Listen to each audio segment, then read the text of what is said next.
Good morning. I would like to call to order the open meeting for Thursday, September 5th, 2024. And I will now ask the Commission Secretary for information on today's agenda. Each commissioner has independently reviewed the minutes of the open meeting of Thursday, August 22nd, 2024, and each has informed me there is no need to discuss the minutes. I move we approve the minutes of the open meeting of Thursday, August 22, 2024. Second. All in favor? Aye. Each commissioner has independently reviewed the agenda, and each has informed me there is no need to discuss the notices associated with agenda items 2 through 11, the suggested minute associated with agenda item 12, approving the Universal Service Fund budget for fiscal year 2025 as approved by the USFC and set forth in Amendment A to the memorandum, and approving assessment of up to the full USF budget appropriation amount.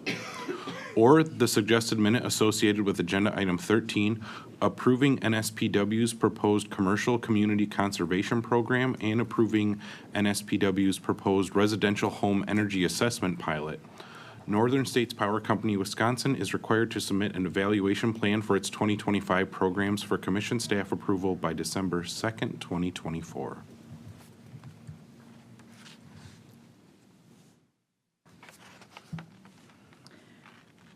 I move we approve the notices of investigation associated with agenda items 2 through 8.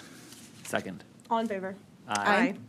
And I move we approve the notices of proceeding associated with agenda items 9 through 11.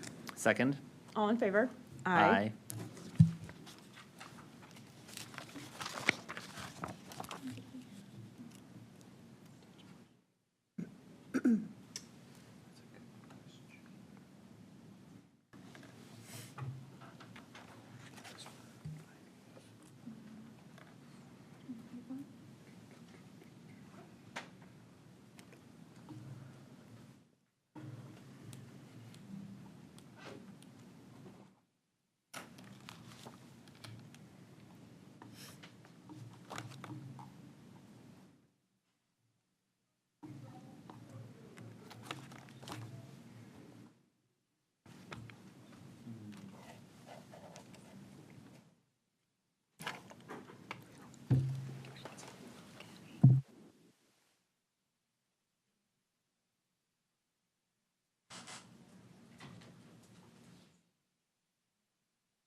All right, thank you. In docket.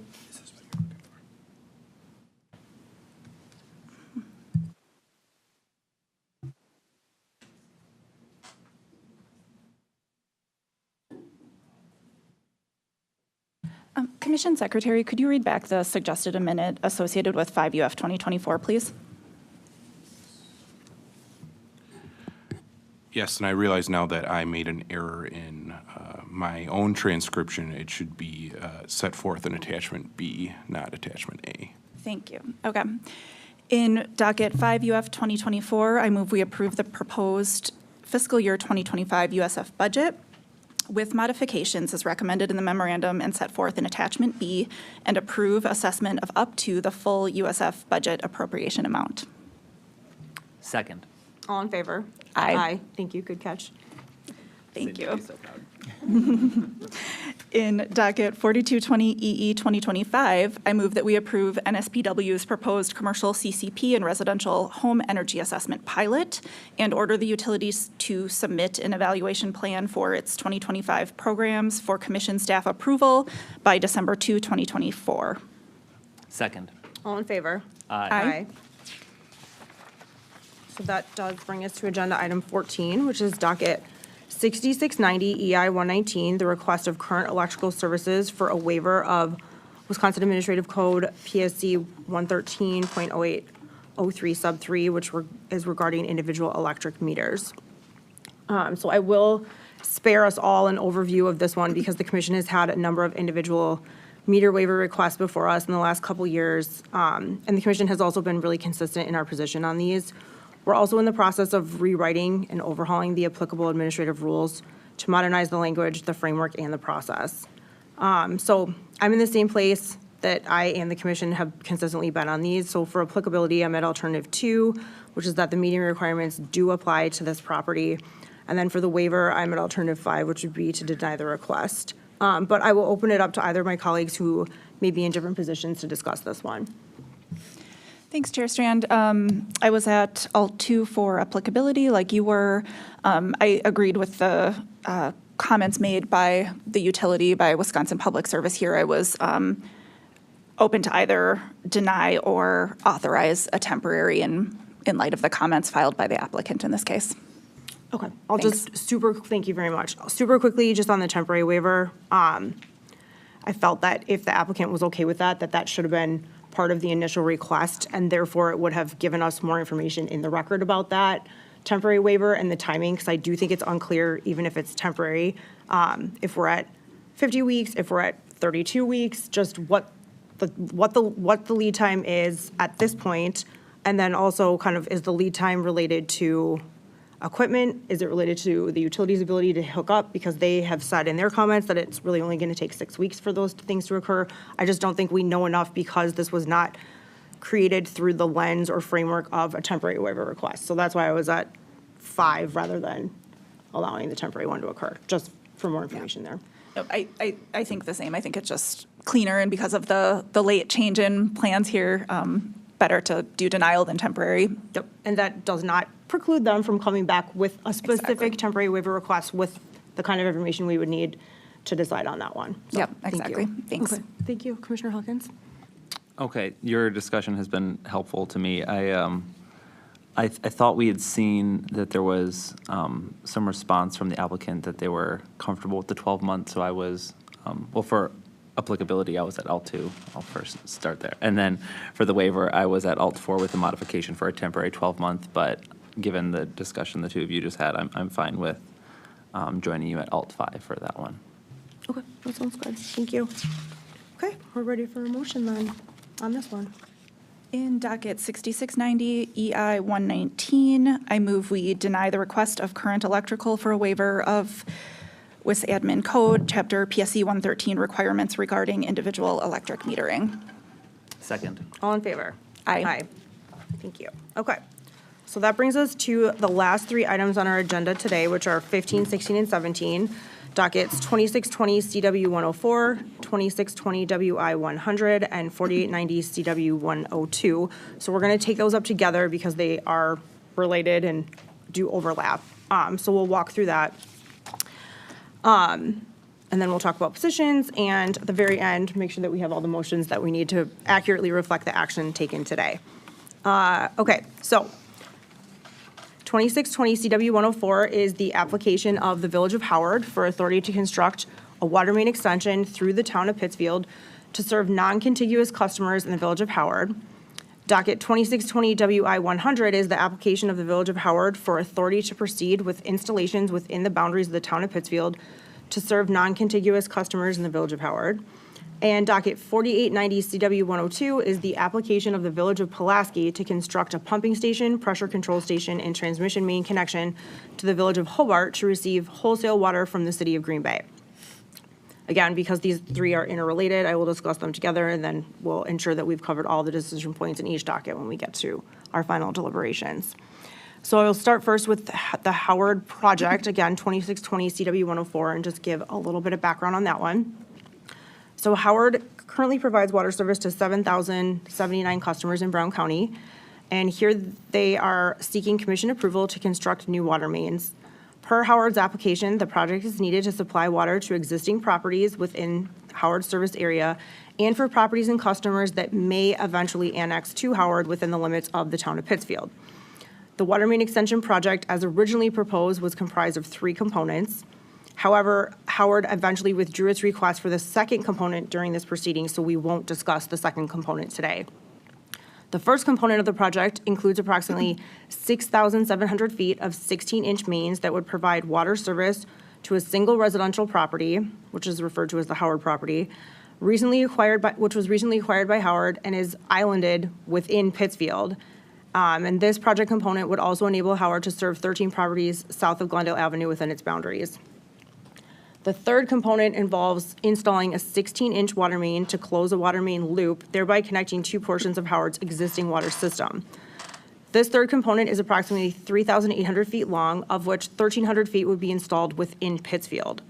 More to come on that later. Per Howard, the new main is intended to serve future development and to provide water service to existing properties in Howard that currently do not receive municipal water service. So in total, both components of the project are expected to cost $3,783,490.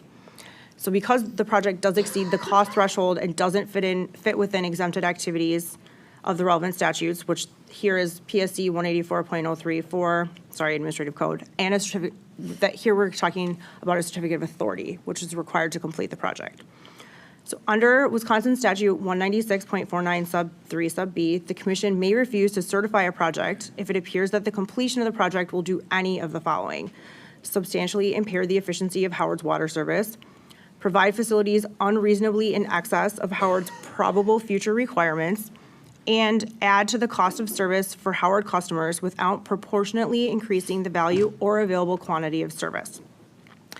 Howard argues that the project is reasonable and necessary to serve both existing Howard properties as well as properties that it believes will annex into Howard in the future. Howard believes that the sizing of the mains, which were revised during the course of the proceeding, is reasonable and necessary to serve the anticipated growth. Further, Howard argues that the project provides a significant benefit and that any resulting increase in rates will be minimal. In opposition to Howard's application, Pittsfield argues that the Howard project is oversized for Howard's needs and fails to satisfy the statutory criteria for granting a certificate of authority. Pittsfield argues that Howard has presented limited evidence in support of its anticipated development plans and contends that the anticipated annexations are unlikely to materialize. Pulaski also believes that the project is oversized for Howard's actual needs and is based upon growth that Pulaski contends is unlikely to occur. Although Pulaski argues that Howard's project has flaws, its primary concern is ensuring that an approval of the Howard project does not preclude construction of Pulaski's own project, which we'll get to, under consideration in docket 4890 CW 102. Before I discuss 4890 CW 102, I'll briefly touch on docket 2620 WI 100, which is Howard's application to proceed with installations within the boundaries of the town of Pittsfield, because if all or a portion of the Howard project is approved, then we also need to address in 4890 2620 WI 100 whether or not they're allowed to do that construction within the town of Pittsfield's right-of-way. So for 2620 WI 100, the background here is that directly associated with Howard's construction authorization request that we just discussed, in this docket, we're considering Howard's petition to install the water main extension in the roadway right-of-way located in Pittsfield for both components 1 of 3 of the construction project. Here, pursuant to Wisconsin Statute 196.58 sub 7, the commission must determine whether the water main extension is necessary or economically prudent for Howard to serve its customers. According to Howard, access to the infrastructure through Pittsfield is necessary to serve parcels that do not currently have service, and the water main extension will provide substantial value in its potential to serve future customers that it may annex. The first component of the water main extension would allow Howard to serve the Howard property, along with 13 properties south of Glendale Avenue and 124 acres of developable land. The third component, which will serve 25 parcels, would connect Howard's two mains and close the loop to connect with the transmission main that's already installed in Pittsfield. Closing this loop, Howard contends, is necessary to serve long-term and future development, potential high-demand water users, and to supply adequate fire flows. As our memo states, this third component does not appear to be contested by the parties. Ultimately, Howard contends that the project is economically prudent as the water main extension is a long-lived asset that will serve existing properties and future customers, and that the installation will result in a minimal impact on its ratepayers. Pittsfield, however, asserts that the purpose of the proposed water main is neither necessary nor economically prudent to serve Howard's customers because there are limited Howard properties located on County Highway U in the Pittsfield right-of-way. Pittsfield argues that the purpose of the water main extension instead is to impede Pulaski and Pittsfield's own water supply planning efforts. Pittsfield has stated its plans to install infrastructure to supply water to serve current and future needs of its residents, and therefore contends that Howard is unlikely to see the projected growth in demand for water utility services that it anticipates. Pulaski again noted its concerns that Howard appears to be attempting to prevent Pulaski from purchasing water from the Green Bay Water Utility, or GBWU, so that Pulaski instead has to purchase water from the Central Brown County Water Authority, CBCWA. Pulaski does not oppose Howard's water main project so long as it does not impact Pulaski's plans to purchase water from the Green Bay Water Utility, excuse me. So that then brings us to the Pulaski project, which is docket 4890 CW102. In this docket, Pulaski is seeking commission approval to construct a pumping station, pressure control station, and transmission main that will connect the village of Hobart for receiving wholesale water from the Green Bay Water Utility. Through this project, Pulaski would change its water supply from its current groundwater supply to Lake Michigan water, and would do so by constructing a 20-inch main approximately 8 miles to the Hobart water system, which in turn sources its water from Green Bay. Pulaski's project includes constructing a water main that will flow north by gravity from Hobart to a new booster station in the town of Pittsfield. The applicant designed the facilities based on a 20-year demand projection and includes an estimated project cost of $15,373,913. This is a complicated project to change the existing water supply and construct a new system. Therefore, the project costs are substantial. However, Pulaski has offered considerable evidence in the record that the project will address water quality, water capacity, and reliability concerns. For instance, existing wells number 1 and 2 have high iron and manganese concentrations that are causing discoloration, and the applicant has experienced an increased number of consumer complaints. Furthermore, water testing has demonstrated that concentrations of certain chemicals are above DNR standards. In addition to these water quality concerns, the record notes that the DNR recommended that Pulaski work on an engineering study to evaluate the source capacity of the Pulaski water system because it did not have enough source capacity to supply the average day demand while the largest well is out of service. Pulaski further notes that it has experienced over 20% growth in population between 2015 and 2022 and expects continued growth in the future that will require additional water service. Lastly, Pulaski states that its existing system includes multiple deficiencies. The DNR has identified deficiencies that require new chemical feed equipment, new fluoride containment basins, and recommended that both wells receive new chemical scales. Therefore, this project proposes to remove outdated equipment, including well number 1 and the 2 ground reservoirs, and to make modifications to well number 2. Pulaski states that implementing this project and transitioning to Lake Michigan water will address the deficiencies in Pulaski's system by bringing its water supply system into compliance with DNR standards at the lowest cost compared to other alternatives while delivering high-quality water to Pulaski's residents. As noted in Pulaski testimony, the project has been reviewed by the DNR for compliance with administrative code, and the DNR has approved construction of this project. So similar to the Certificate of Authority application of Howard, Pulaski's proposed project does require a CA because the total project cost exceeds the cost threshold specified in Wisconsin Statute Section 196.49, Sub 5G, Sub AR.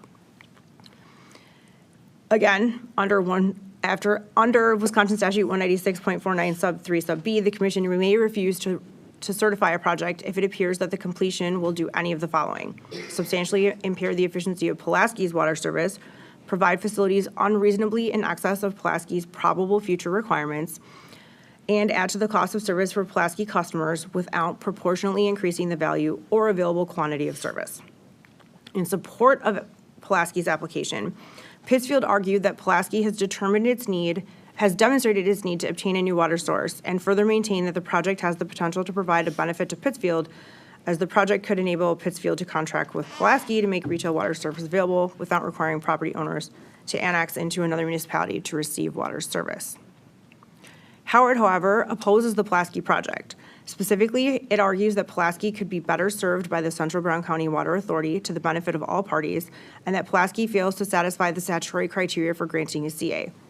Howard also argues that Pulaski's project has specific flaws in design, operations, economics, and in their RFP process used. So that's our background. In terms of discussion, I'll just start with, these are highly technical dockets that do present complex issues and challenges, and as you can tell by the parties involved, that's overlaid with infighting, skepticism, and deep disagreement between the multiple local units of government involved in these projects. While we do have relevant statutory criteria to provide the framework for our analysis, a lot of these decision points come down to us having to make a series of tough judgment calls regarding the likelihood of future growth and development, water service efficiency, reasonableness, value, necessity, economic prudency, and the price customers are willing to pay for clean water. None of these are easy nor straightforward, but I'm hopeful that today we can find some reasonable solutions through our discussions and decisions. So again, because these three dockets are intertwined, I'm going to walk through my positions in all three, and they have multiple decision points in at least two of them, and then we'll circle back to Commissioners Nieto and Hawkins for their positions and discussions on each. So starting with Howard's Certificate of Authority application in docket 2620 CW 104, the first decision point about environmental review is uncontested. So that's an easy one. I support the uncontested alternative. So that brings us to approval of the application. As I noted in my initial comments, the CA standard includes three primary considerations. I will not restate them now because you've heard them twice and I'll have to say them again in the future. But again, we're really looking at those three criteria and deciding whether or not this project will do either any of those three things or any combination of those three things. Again, we are now limited to the first component and the third component of the project, and both of those components serve different purposes. Howard maintains that component one would facilitate its expansion plan to serve new customers through residential subdivisions, commercial development, and industrial development should those future annexations occur. Ultimately, I found Howard's justification for the first component of the project to be aspirational and feel that there is insufficient evidence to demonstrate the future needs that this component is designed to serve. Therefore, I do believe that approving component one of the project could provide facilities unreasonably in excess of Howard's probable future requirements. Further, because component one is largely predicated on future developments that don't yet exist, it's also likely that this component could add to the cost of service for customers without proportionately increasing the value in at least the short term. However, I do think that there is sufficient evidence in the record to support the third component. Installing the proposed 16-inch water main in order to close a water main loop will allow Howard to connect two portions of its existing water system, thereby providing system-wide benefits of appropriate redundancy and improved fire flow, while also allowing Howard to serve an existing 25 parcels within its territory that are not yet connected to Howard's water service. Therefore, I could support alternative two to approve the third component of the Howard project because the third component, in my opinion, will not substantially impair the efficiency of Howard service, provide facilities unreasonably in excess of probable future requirements, nor will it, when placed in operation, add to the cost of service without proportionally increasing the value or available quantity of service. But I'm definitely curious to hear from my colleagues on this one as a whole and in part when we get to their comments in a bit.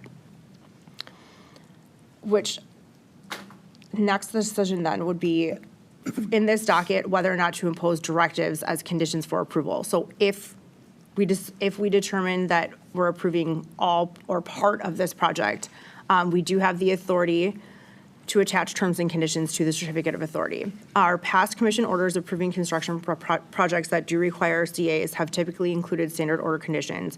And here we're being asked to consider including one or more of them, and they're all outlined in the commission memo. So if we decide as a group to approve all or part of this project, I would support all the conditions as listed, which would be alternative one related to the conditions. That brings us to our next docket, which is 2620 WI 100, where we're being asked to consider the petition of the Village of Howard for authority to proceed with installations within the boundaries of the town of Pittsfield. So in docket 2620, before we get to the decision points here, I do want to point out that this decision point is moot if the Howard project in the previous docket is fully denied. So if it's denied in total, then we don't have to weigh in on whether or not construction can occur within the Pittsfield right-of-way. So I'm going to stop there since we don't know where we're going to end up on the Howard construction project and talk about the Pulaski project, and then we'll go back and cover all the other ones. So although the town of Pittsfield, I'm going to Pulaski next. So the first question in the Pulaski docket is, again, environmental review, which is, again, uncontested, so I support that alternative, which brings us to approval of the application in the Pulaski docket, so 4890 CW 102. Pulaski's proposed project was heavily critiqued by Howard, and commission staff did raise some reasonable concerns for consideration. Ultimately, I do feel that Pulaski provided thorough and reasonable responses to all the questions, issues, and challenges that arose in this proceeding. I am supportive of this project because I do feel the record demonstrates that the project will not substantially impair the efficiency of Pulaski's services, provide facilities unreasonably in excess of the probable future requirements, and that when placed in operation, it won't add to the cost of service without proportionally increasing the value or available quantity of service. I do believe that there are very clear benefits to the project that outweigh the cost of the project, especially given the significant water quality and system issues that this project will solve, and that have been demonstrated by the existing system through DNR and other evidence in the record. I was also compelled by the fact that the Pulaski Village Board did consider alternatives, but ultimately voted unanimously in favor of purchasing water from Green Bay in furtherance of this proposal. To me, this signals that the other alternatives were considered, but that the elected officials who represent the Pulaski water utility customers do support this project. Additionally, several neighboring communities have decided to purchase surface water from Lake Michigan due to similar issues with groundwater quality. And so we know that this is a trend in this area of the state. We know that there are water quality issues, and we know that these communities are finding alternatives to help source water from cleaner sources and trying to move away from those groundwater issues that they're having. Pulaski's project will bring its water supply system into compliance with DNR standards. The water provided by Green Bay will be free of excessive amounts of iron, manganese, and radium contaminants, and the project will meet the current and future capacity needs while addressing various deficiencies within the existing water system. So that puts me at alternative 1 for approval of the application. Although in this memo that there were no decision points outlined for conditions, but the commission does have the authority to attach terms and conditions to the certificate of authority if this project is approved. And we have done that in the past. So we have in our memo, conditions 1 through 9 are listed on pages 25 and 26. So if this project is approved, I do support adding those conditions. I do have a couple of slight modifications to those conditions, specifically 1 and 4. Under condition 1, I would remove the 10% threshold and direct Pulaski to notify the commission within 30 days of any cost overruns. And then on condition 4, I would change the construction commencement timeline from 2 years to 1 year. I believe that these slight modifications will facilitate the transparent and timely sharing of information regarding cost overruns or project delays. And I do think that these changes attempt to mitigate the impacts of cost overruns or delays if they do occur. The sooner we know and kind of getting it started should help. So now I will go back to the top and walk through the decision points, the dockets for other commissioners to share their positions and to discuss. So now we're going to Howard. And again, we have an uncontested alternative as well as project approval to discuss. So Commissioner Nieto, 2620 CW 104. Thank you. Thanks, Chair Strand. So on the Howard CW, I was at the same spot that you were, so uncontested alternatives related to the environmental review. On the application itself, I was at Alt 2 approving the third component.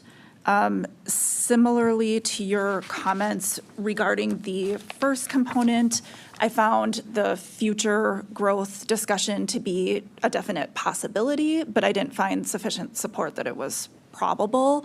Kind of beyond that level of possibility. I think there's promise there, and I would invite the applicant to come back with a future proposal related to development in that area, and especially if there's an ability to show us something similar to what we saw in the Paddock Lake case, for example. And our memo listed the types of future growth projections and supporting information related to that helped the commission make a decision in that case.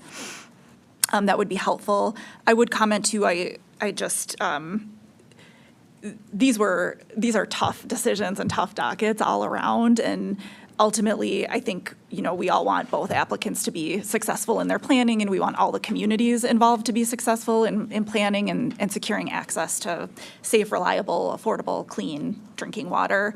And just throughout the proceeding, I did appreciate Howard's responsiveness to comments and concerns. So scaling back the segment 1, eliminating segment 2, offering to work with the other communities on their concerns. Throughout the hearing process, I just found that really helpful and wanted to flag and mention that. In regard to approving segment or component 3 at this time, I'd be with you as well at alt 1, all conditions. Thank you. Commissioner Hawkins? Yeah, thank you, Chair Strand. I went back and forth on this one quite a bit. On the uncontested, I'm in the same place as the two of you, no surprise there. On the approval of the application, I was at alternative 1, and I think if we're looking at our 3 criteria in 19649, there's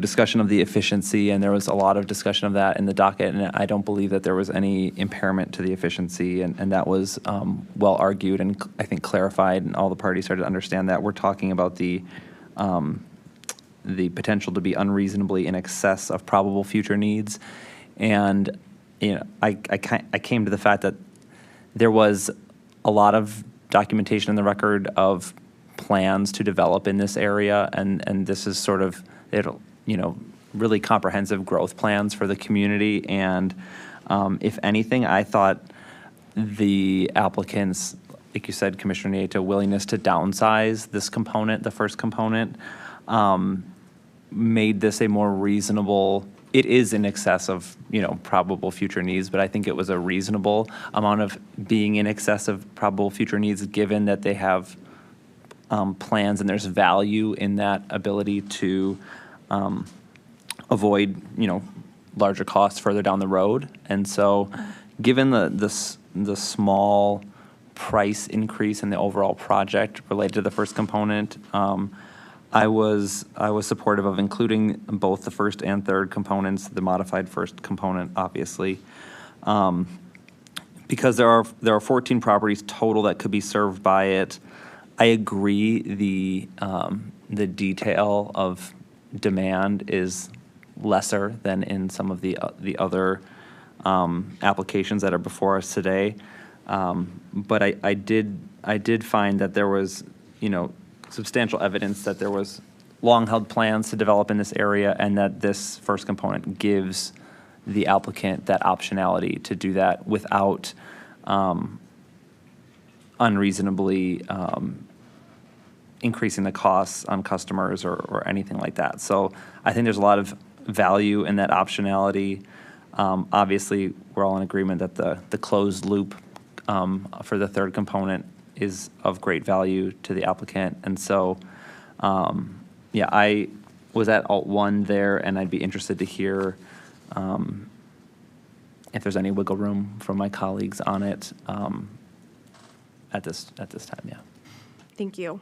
I think Commissioner Nieto kind of nailed a couple things in her comments that I'll just go back to quickly, and then we can talk more. I think the difference that she articulated between possible and probable is an important distinction based on the statutory language that's in front of us.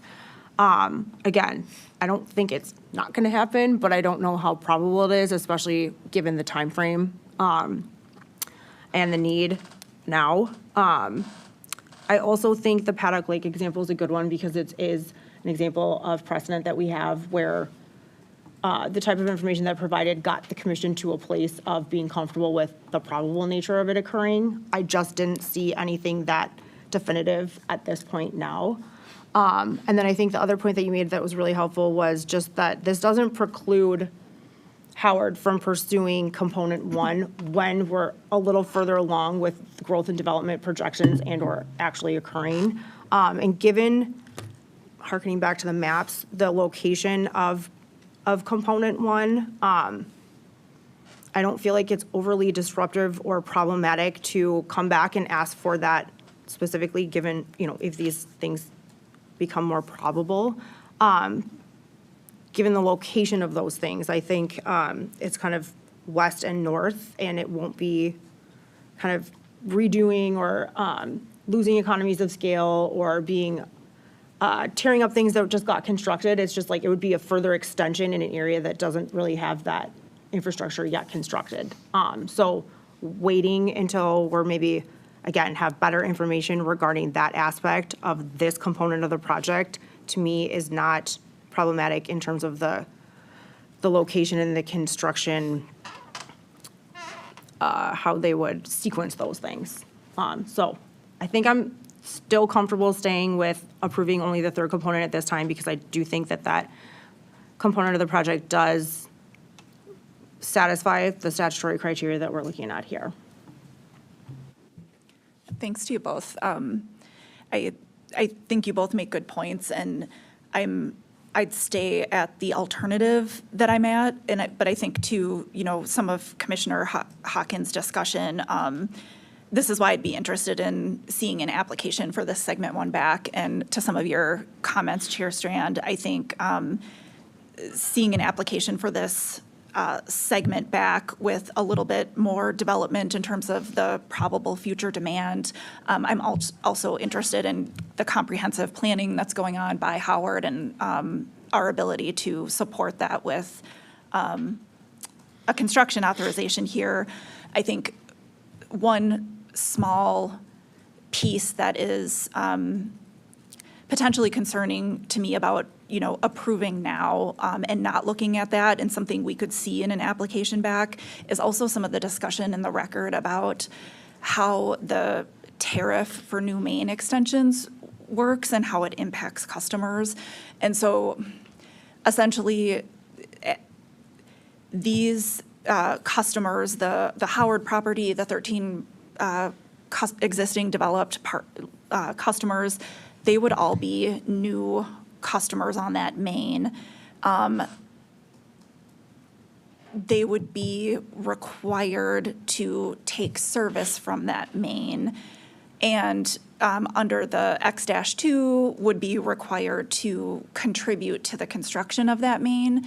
And so I felt like there were some perhaps unresolved questions. There was a data request response that kind of got a little bit to some of the X-2, and then there was some testimony provided in the hearing.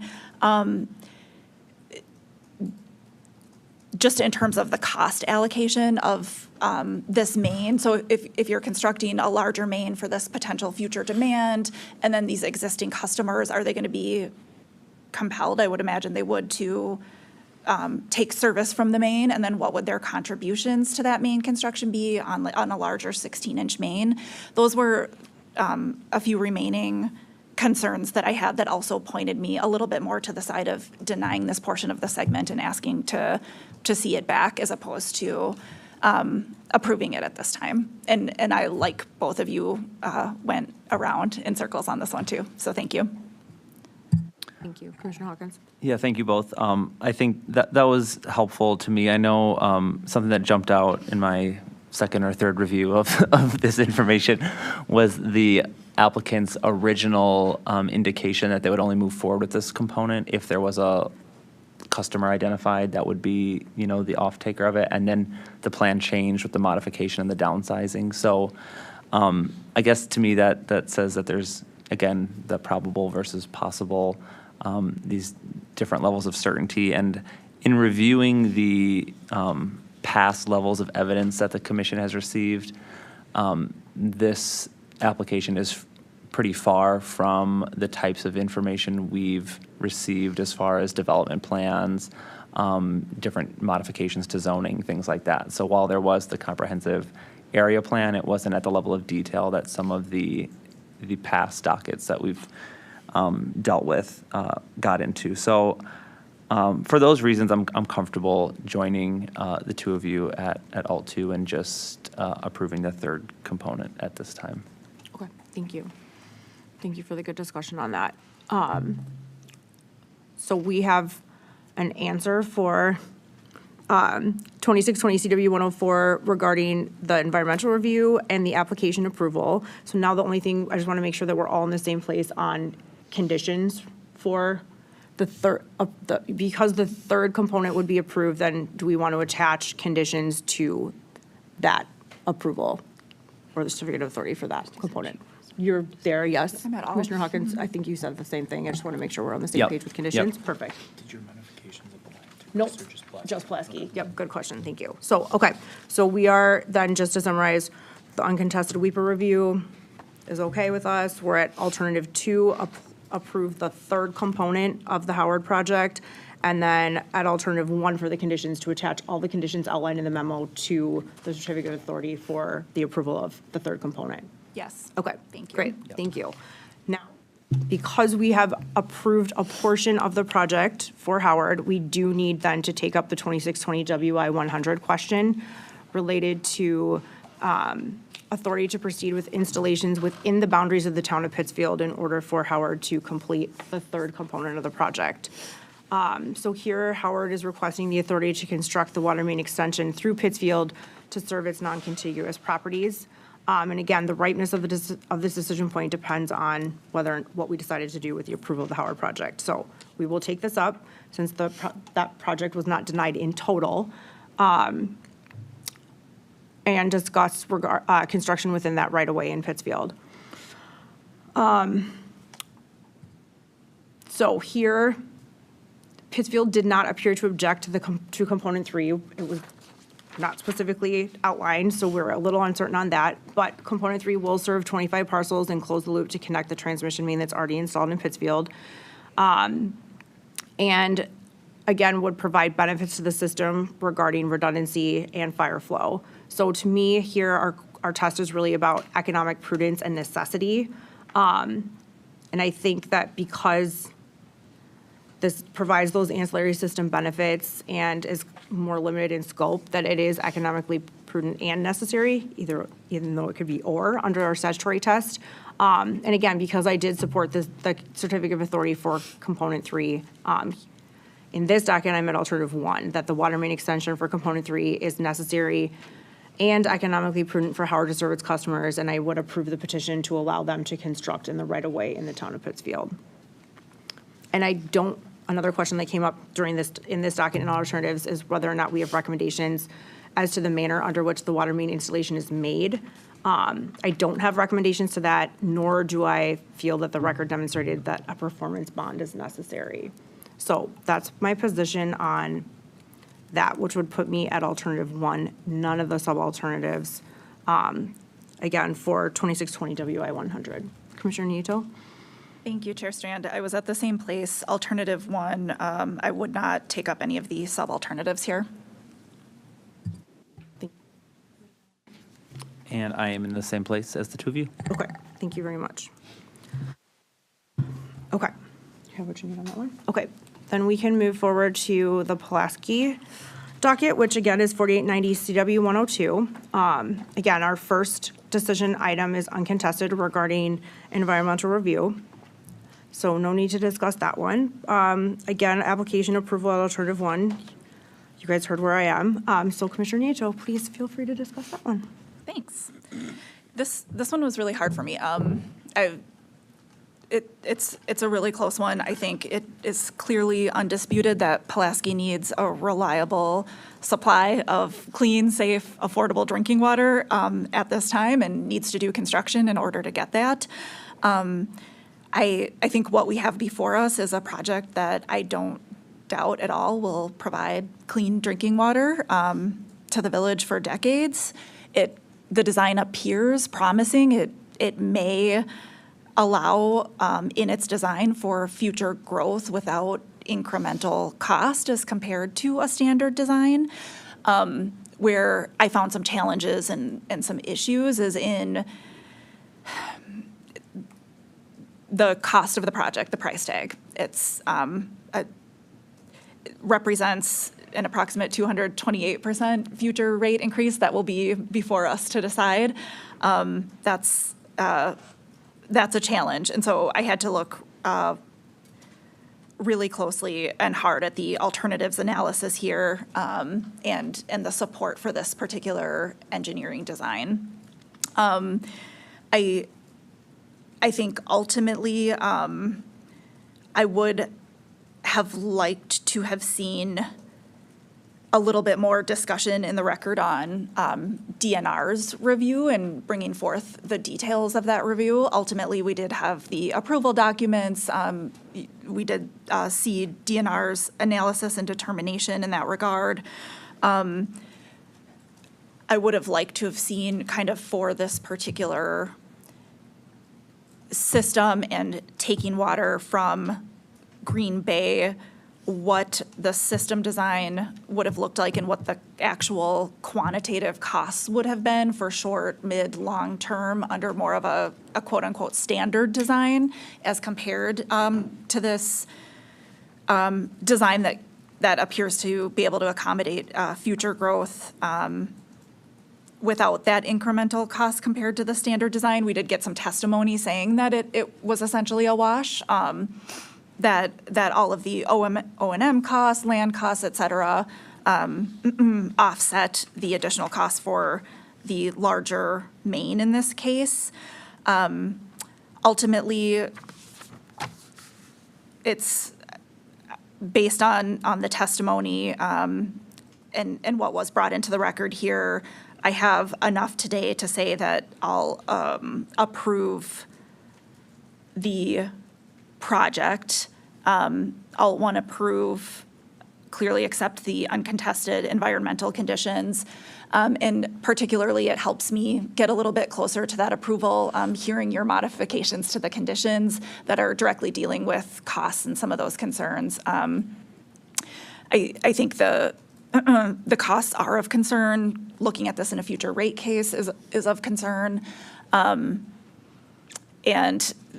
at the same time, this is a large project, and costs are going up for construction projects across the state, and it's something that we're facing right now. So I like the idea of having some additional conditions built in to help mitigate overruns and take a hard look at those. Thanks. Thank you. Commissioner Hawkins? Thanks. Yeah, similar to Commissioner Nieto, originally upon reviewing this, my concerns related to the costs were pretty great, and the discussion of the costs in the record left me wanting a lot more details as well. All of the different alternatives seem to have some missing information as to potential additional costs in all of them. Which eventually led me to a similar place as my colleagues. There was, in the alternative analysis, potential different ways that this project could be designed, more conventional. They didn't always fit with the preferences of the applicant, and it isn't our job to change the preferences. And so I thought the obvious value of the clean water supply from the lake water, the desire to have a PSC regulated Green Bay water utility oversight is something that the village is free to prefer. And so in taking those preferences into account and thinking of all the alternatives, that they were all expensive alternatives because of the many years of deferred maintenance and basically the need to completely redesign from the ground up this system. So for those reasons, I am also at alternative one, approving the project as proposed, and the uncontested alternative, I'm joining you both at that one as well. And I do appreciate, Chair, your suggestions on the conditions. I think we're all anticipating costs to go up on this one based on what we've seen in the record and what we've seen since the application first came in even. So I think your modifications to condition one in particular will be useful for keeping tabs on this project. So I'm good with that as well. Okay, thank you for your comments. I'll just echo, I totally agree. I have a lot of heartburn about the cost. Again, I think especially given all the deficiencies that have been identified, especially the contaminants, I think we do need to do our best to try to give communities in Wisconsin every tool they have in the toolbox to clean up their drinking water. I'm glad that Pulaski is utilizing the Safe Water Drinking Loan Program because that's what it's there for, and it is going to help contribute towards a significant portion of this project. I think the alternatives, including the more conventional ones, just aren't necessarily going to give them that dependable clean water into the future. I do think Pulaski did, as I said earlier, have really defensible responses to to the critiques of the alternatives and of the specific plan. I think we have to do something here, and I think this is the best option. So again, I hope that they are able to, they said they could commence in January of 2025 if given this approval today, which is part of the reason why I would like to, make that modification to condition 4 to hopefully get going so they can get locked in on certain prices before the cost of construction does increase again. And again, I think the sooner we know about any cost overruns, the better we can be prepared to respond to those things and then act accordingly when the next rate case comes before us to help, again, account for the cost of the construction that we're approving today. So I appreciate all of the work that went into this on behalf of the staff, the applicants, and the parties, because clearly these were really robust, thorough records that had a lot of back and forth and a lot of really important information contained in them. And I know it took a lot of work to get us to where we are today, so I want to thank everyone for everything that they did to contribute towards that. But I think, again, that this is the right decision for Pulaski in order to get them the clean drinking water that their citizens deserve. So thank you both again, to everyone. Just to recap, so we can capture the condition modification. So it would be 1 through 9 from the memo. With the modification of number 1, it would be, instead of the 10% threshold, it would be notify the commission within 30 days of any cost overruns. So on that point, would you just want to strike the language by more than 10%? So just read, may exceed the estimated cost, the applicant shall within 30 days. Notify, yep, Notify. exactly. Yep, so you can strike the 10%. And then again, on condition 4, so condition 4 basically says if they don't commence construction within 2 years, the CA is void. I would like to change that to 1 year because, again, the longer we wait, the more expensive it's going to be. So change the construction commencement timeline from 2 years to 1 year in condition 4. Again, I think it'll just give us more information sooner, and then also I think we are all concerned about schedule impacts and cost impacts. And so knowing about those things sooner and doing what we can to incentivize commencing construction as soon as possible, I think is a little bit that we can do to help try to contain those costs. Okay, do you have everything we need on those? I think so. Okay, so I believe we're ready for a motion then. You want us to do motions on all 3 dockets separately? Yes. Okay, great. All right. Thank you. In docket 2620 CW 104, I move we approve the 3rd component of the Howard project consistent with our discussion today. Second. All in favor? Aye. And in docket 2620 WI 100, I move that we determine that the water main extension is necessary or economically prudent for Howard to serve its customers and approve the petition. Second. All in favor? Aye. In docket 4890 CW 102, I move we approve the application with modified conditions as discussed. Second. All in favor? Aye. Thank you. So that does conclude our official business for today. Our next open meeting is scheduled for next Thursday, September 12th, 2024 at 10:30 a.m. May I have a motion to adjourn? I move we stand adjourned until Thursday, September 12, 2024 at 10:30 a.m. Second. All in favor? Aye. We're adjourned. Thank you.